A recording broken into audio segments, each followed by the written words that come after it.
Bienvenue sur Africa 24. Vous suivez l'African Union Journal, votre rendez-vous hebdomadaire consacré à l'actualité au sein de l'Union africaine.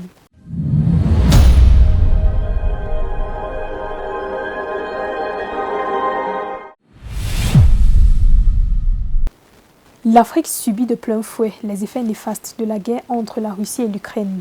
La réduction des approvisionnements en céréales et en intrants agricoles a aggravé la crise alimentaire qui touche désormais 346 millions d'Africains. Toutefois, la Russie et l'Ukraine s'accordent sur le fait que l'Afrique occupe de plus en plus de place sur l'échiquier politique mondial et plaide pour une réforme de l'Organisation des Nations Unies en faveur d'une plus grande représentation de l'Afrique dans les centres de prise de décision. Nathalie Mouf. La perturbation des systèmes d'approvisionnement et l'inflation alimentaire touchent l'Afrique, continent sur lequel la guerre entre la Russie et l'Ukraine a aggravé la crise alimentaire qui touche aujourd'hui 346 millions d'Africains. S'inscrivant à contre-courant d'autres partenaires, l'Union africaine a réclamé la levée des sanctions contre la Russie pour rétablir la fourniture d'intrants agricoles et de céréales. Les sanctions imposées à la Russie ont un impact important et inattendu. Des pays périphériques et même neutres ressentent l'effet de ces sanctions contre la Russie. Au cœur du conflit russo-ukrainien, l'Afrique suscite l'intérêt des deux parties belligérantes. Un paradoxe dans un contexte aux conséquences particulièrement lourdes sur l'équilibre économique et politique mondial. Lors de son adresse à l'Union africaine le 20 juin 2022, le président ukrainien Volodymyr Zelensky a rappelé la relation de longue date entre l'Afrique et son pays dans le secteur éducatif notamment. Le dirigeant est-européen a annoncé un renforcement des liens politiques avec le continent africain, l'accent mis sur les échanges interparlementaires.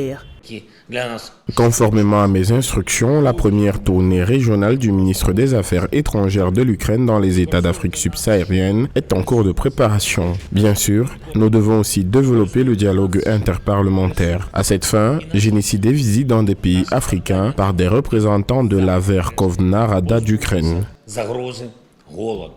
La Russie est liée à plusieurs pays africains, à l'instar de la République centrafricaine, par des accords militaires. Cependant, le pays élargit ses relations sur le plan économique avec l'Afrique. Au premier trimestre 2022, la coopération économique entre la Russie et l'Afrique a connu une hausse à plus de 34%, des rapports fructueux que la Russie souhaite pérenniser.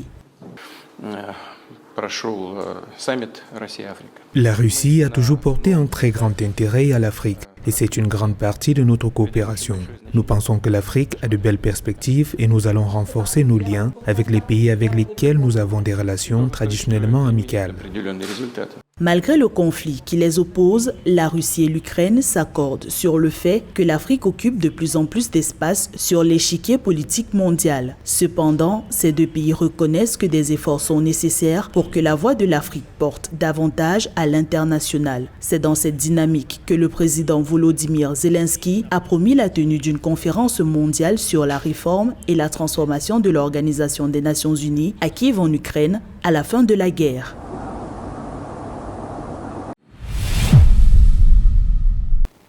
Le conflit entre la Russie et l'Ukraine a des conséquences jusqu'au continent africain. Les deux États d'Europe de l'Est, grands producteurs de céréales tels que le blé, dont dépend beaucoup l'Afrique, ont du fait des hostilités qui durent depuis des mois créé une pénurie. Pour tenter de trouver des solutions, le président sénégalais Macky Sall, président en exercice de l'Union africaine, souhaite la libération des stocks de céréales et de fertilisants dont le blocage affecte particulièrement les États africains. Robert Bogbé. Plusieurs pays africains importent du blé de la Russie et d'Ukraine pour nourrir leur population. L'Ukraine en guerre s'est vue contrainte de cesser ses exportations de blé face à une Russie qui conditionne les siennes. Conséquence, les prix des céréales s'envolent, mettant à mal une économie africaine fortement dépendante du blé en provenance d'Europe de l'Est. Je suis venu vous voir pour demander de prendre conscience que nos pays, même s'ils sont éloignés du théâtre, sont des victimes de cette crise au plan économique. Depuis le début des opérations militaires russes en Ukraine, la tonne de blé s'échange à près de $300 sur les marchés mondiaux. C'est du jamais vu depuis 2011, année des soubresauts politiques dans les pays arabes. En Afrique, de nombreux pays importent chaque année des tonnes de blé d'Europe. Du blé tendre, utilisé essentiellement pour fabriquer du pain, et du blé dur, base de la composition des pâtes alimentaires notamment. Mais les sanctions aussi contre la Russie ont entraîné plus de gravité, puisque nous n'avons plus accès aux céréales venant de Russie, au blé en particulier, mais surtout aux engrais et à l'urée en particulier, pendant que notre agriculture est déjà déficitaire. Et ça crée vraiment de sérieuses menaces sur la sécurité alimentaire du continent. Plus de 4,5 millions de tonnes de blé ont été importées au Maroc en 2021. 36% d'entre elles venaient de Russie. La crise a imposé aux autorités un ravitaillement en céréales auprès d'autres pays. Selon le gouvernement marocain, les céréales pourraient être facilement importées de l'Union européenne ou de n'importe quelle autre région. Il faut que nous travaillions ensemble sur les deux registres pour que tout ce qui concerne déjà le volet alimentaire, céréales, engrais soit vraiment hors de sanction. Mais il faut aussi, en même temps, si nous voulons nous aider, Monsieur le Président, que ces sanctions soient levées. En attendant un retour à la normale, des initiatives se multiplient sur le continent. Au Cameroun, par exemple, des alternatives au blé sont de plus en plus visibles. Sur les étals et boulangeries, des pains, des biscuits et autres pâtisseries sont désormais fabriqués à base de farine de manioc et de patates cultivées sur place et accessibles. Au Maghreb, des associations de consommateurs, dont la Fédération marocaine des associations de consommateurs et la Fédération des droits de consommateurs, ont organisé des mouvements pour demander au gouvernement de prendre ses responsabilités face à la hausse des prix. L'Institut africain de formation du Fonds monétaire international et le département du développement économique, du commerce, du tourisme, de l'industrie et des minéraux de la Commission de l'Union africaine ont organisé les 13 et 14 juin 2022 une conférence de haut niveau à Gaborone, au Botswana, sur la promotion de la bonne gouvernance et la lutte contre la corruption. Une rencontre qui a permis de débattre sur les stratégies de bonne gouvernance et de lutte contre la corruption, mais aussi d'évaluer les réformes mises en œuvre pour avancer dans ce combat. Séverin Doke. La promotion de la bonne gouvernance et la lutte contre la corruption dans le contexte de la pandémie de Covid-19 et des crises multiples étaient au cœur des travaux de la conférence de haut niveau de l'Institut africain de formation du FMI et le département du développement économique, du commerce, du tourisme, de l'industrie et des minéraux de la Commission de l'Union africaine, tenue les 13 et 14 juin 2022 à Gaborone, au Botswana. Une conférence qui a permis de dégager un consensus sur la bonne gouvernance en tant que facteur essentiel de la stabilité macroéconomique en Afrique. Je pense qu'une bonne gouvernance doit au minimum impliquer une définition claire des objectifs et des résultats attendus, un leadership approprié, une structure opérationnelle et surdimensionnée avec pour objectif des cadres de responsabilité pour la performance et des mesures correctives lorsque les objectifs ne sont pas atteints. Selon le rapport 2016 sur la gouvernance en Afrique de la Commission économique des Nations Unies pour l'Afrique, la corruption est en effet l'un des principaux obstacles à la transformation structurelle en Afrique. Un obstacle qui entrave le développement du continent du fait qu'elle conduit à l'épuisement des ressources, à la création des déséquilibres dans les infrastructures du processus de développement, à la faiblesse de la croissance économique et à l'échec des efforts de développement. La mauvaise gouvernance et la corruption ne limitent pas seulement la prestation des services et donc l'activité économique, mais augmentent généralement les coûts. Cela affecte les budgets gouvernementaux étant donné les outils d'allocation continue, les projets gouvernementaux et les fournitures de services publics qui ne génèrent aucun bénéfice. La corruption freine la transition vers la neutralisation et l'inégalité. Si le caractère dynamique de la corruption fait qu'il est difficile de la cerner, cela ne devrait en aucune façon amener à sous-estimer l'ampleur de la gravité de la destruction socio-économique que provoque ce fléau. Pour le FMI, le rendez-vous a donné d'examiner les réformes mises en œuvre qui ont permis de faire un bond dans la lutte contre la corruption et une meilleure gestion des fonds Covid-19. Nous avons défini quelques paramètres à cet égard. Tout pays recevant un financement d'urgence du FMI doit s'engager à respecter des garanties de transparence et de responsabilité. Cela comprenait la publication des contrats d'approvisionnement liés à la COVID-19, y compris la propriété effective des entreprises, la réalisation et la publication d'audits et de rapports détaillés sur les dépenses de la COVID-19. Dans les cas de gouvernance grave, nous avons travaillé avec l'autorité pour nous assurer que des mesures correctives seraient prises. La corruption, véritable cancer des économies, préoccupe de plus en plus au plus haut niveau sur le continent. Le 30e sommet de l'Union africaine du 22 au 29 janvier 2018 portait déjà sur la thématique « Vaincre la corruption, une option durable de transformation de l'Afrique ». Et dans l'actu en bref de cette édition de l'African Union Journal, la Commission de l'Union africaine a organisé un atelier sur les femmes dans l'économie bleue sous le thème « Libérer les plus grands atouts de l'Afrique » dans un format hybride.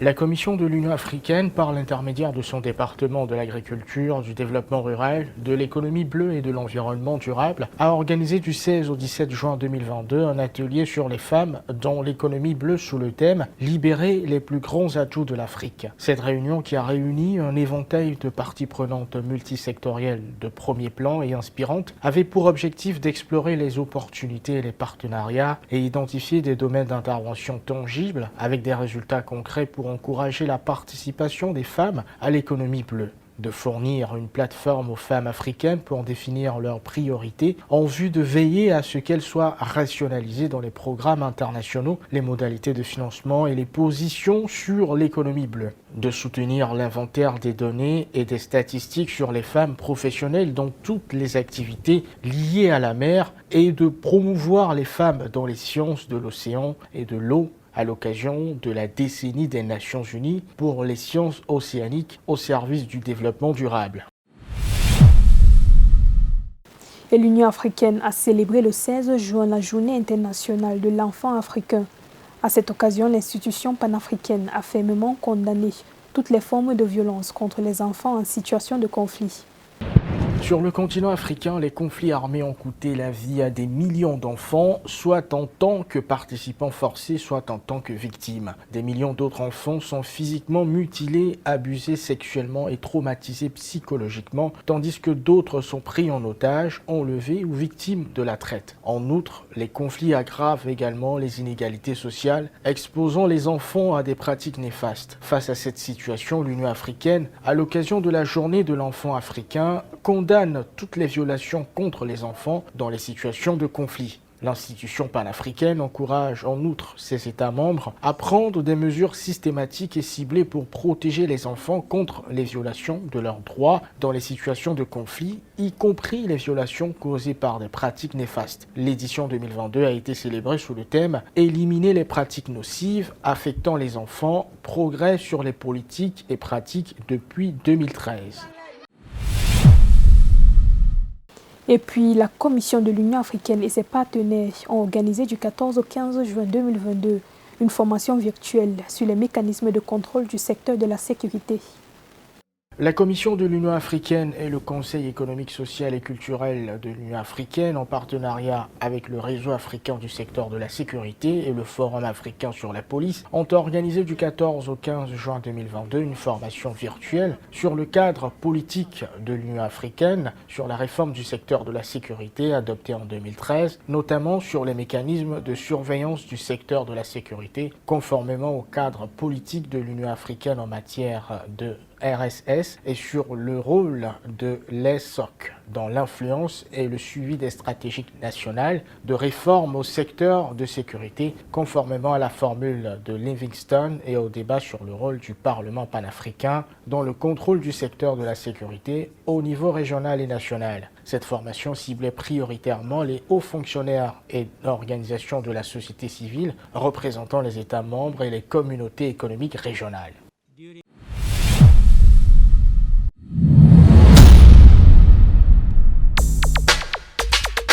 La 4e session de coordination semestrielle de l'Union africaine, des communautés économiques régionales et des mécanismes régionaux se tiendra du 14 au 17 juin 2022 au Mulungushi International Conference Center de Lusaka, capitale de la Zambie. Cette réunion de haut niveau réunira 13 chefs d'État et de gouvernement africains, dont 5 chefs d'État qui forment le bureau de l'Assemblée de l'Union africaine et 8 chefs d'État qui président les 8 communautés économiques régionales reconnues par l'Union africaine. Elle sera précédée de la 41e session ordinaire du Conseil exécutif de l'Union africaine qui se déroulera du 14 au 15 juin 2022. Les États membres de l'Union africaine célébreront le 31 juillet 2022 la Journée internationale de la femme africaine. Cette journée vise à affirmer le rôle de l'Organisation des femmes pour la liberté politique de l'Afrique et pour promouvoir le statut économique et social des femmes sur le continent. Cette journée panafricaine des femmes sera célébrée et observée dans toutes les capitales des États membres de l'Union africaine avec des programmes nationaux et différentes activités. Le sommet extraordinaire des chefs d'État africains sur l'industrialisation et de la diversification économique de l'Afrique se tiendra du 20 au 25 novembre 2022 à Niamey au Niger. Selon l'Union africaine, ce sommet vise à souligner la détermination et l'engagement renouvelé de l'Afrique en faveur de l'industrialisation comme l'un des piliers centraux de la réalisation des objectifs de croissance économique et de développement du continent.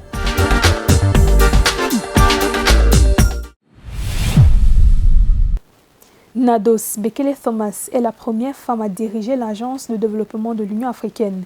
Elle a été nommée directrice générale de l'Agence de développement de l'Union africaine, AUD à NEPAD, par les chefs d'État et de gouvernement de l'Union africaine lors de la 35e session ordinaire de l'Union africaine, tenue à Addis Abeba en février 2022. Son portrait avec Corinne Kamseyone.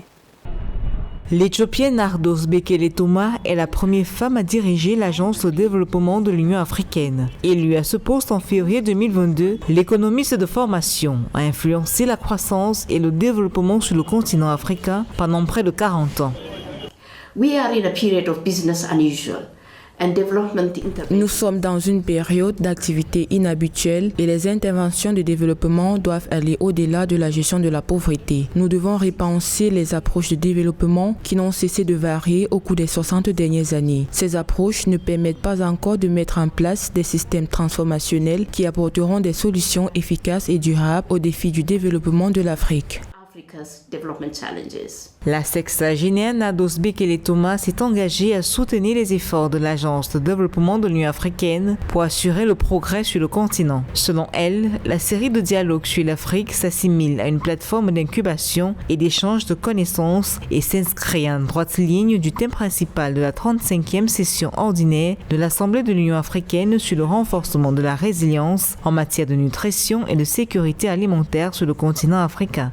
En tant que directrice générale de l'Agence de développement de l'Union africaine, je suis fermement convaincue que la série de dialogues sur l'Afrique doit servir de plateforme pour les praticiens du développement chevronnés et expérimentés qui échangeront librement et feront éclore de nouveaux paradigmes et processus de réflexion sur l'avenir de la coopération au développement en Afrique et pour l'Afrique.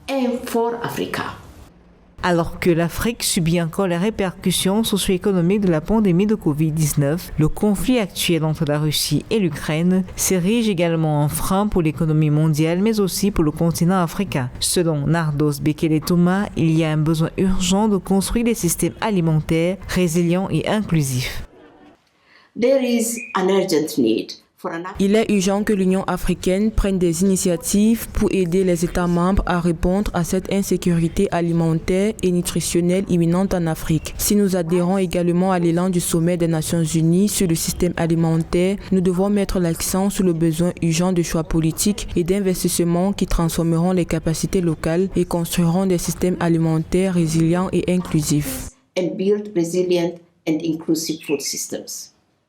Titulaire d'une maîtrise en développement économique, économie monétaire et économétrie de l'Université de New York, Nardos Bekele-Thomas est reconnu pour son rôle dans la réforme de la Constitution du Kenya et l'infrastructure de la paix. Son travail de consolidation préventive de la paix et de résolution des conflits lui a valu d'être acclamé et récompensé par de nombreuses institutions.